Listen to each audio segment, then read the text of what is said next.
Hi, I'm Rahul Jangyani and I'm a fashion photographer.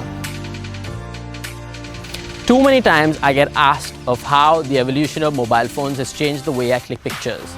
It has in fact made capturing the moments, the spontaneous ones, really efficient. A lot of times when we're on recce or when I'm on a holiday, I don't want to be carrying around a big camera. So this is my new best friend. Today, I'm going to walk you through 5 tips and tricks to create great images out of your mobile phone. I have with me the best in the business right now, the Oppo F11 Pro powered by MediaTek Helio P70.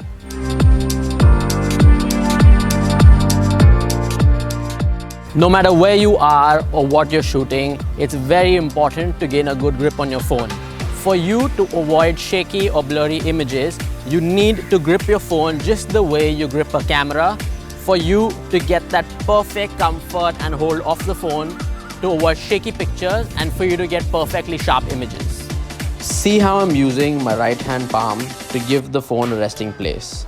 It keeps my left hand free to use the features and adjust the lighting without losing my frame. The Oppo F11 Pro made headlines because of the highly cool looking rising camera. But you can't ignore the 48 megapixel rear camera, which is highly dependable on different lighting conditions. The rule of thirds plays one of the most important parts when it comes to photography. The rule of thirds states that you need to divide your frame into 9 equal parts using horizontal and vertical lines. The intersection of these horizontal and vertical lines is where your most important elements of your frame need to be placed.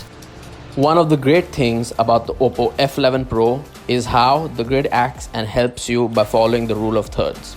This grid plays a very important role in finding your frame. Use them to your advantage. Too many times, people only take portrait close-up pictures from their phone and don't utilize how beautifully the phone camera captures a larger frame.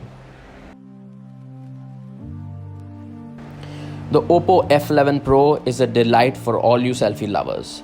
The impressive looking selfie shooter comes with a 16 megapixel camera with a 2.0 aperture and only stands to attention when required.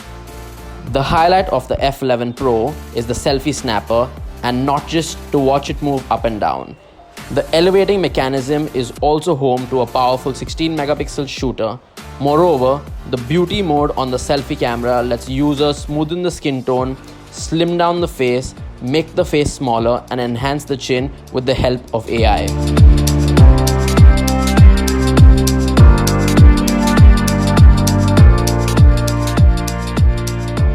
In creative photography, depth of field, I feel, plays a very important role to click dramatic and interesting images. Today's experiment, we're going to be using a small piece of glass to demonstrate the depth of field.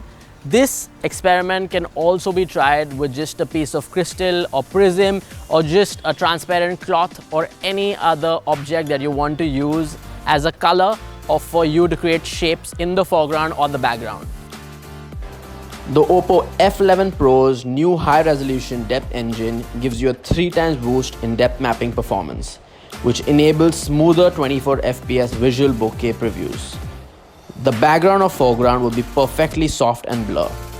The Oppo F11 Pro has a portrait mode which lets you create shallow depth of field for portraiture or for focusing on any subject really.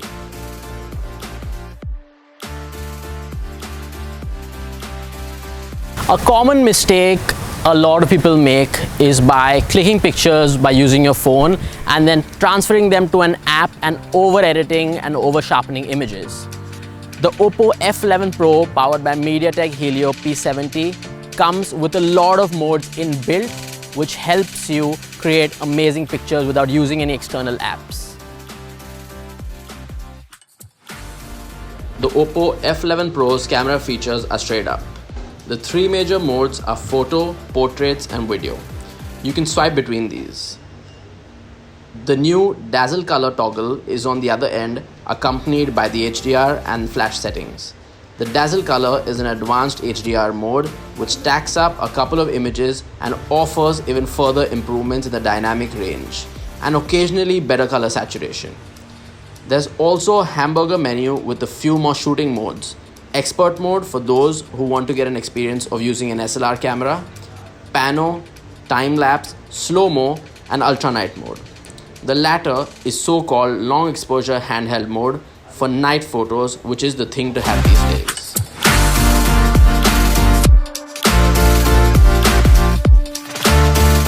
I have spent the last couple of days shooting amazing pictures with the help of this amazing phone.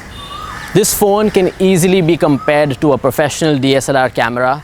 It is a must recommended.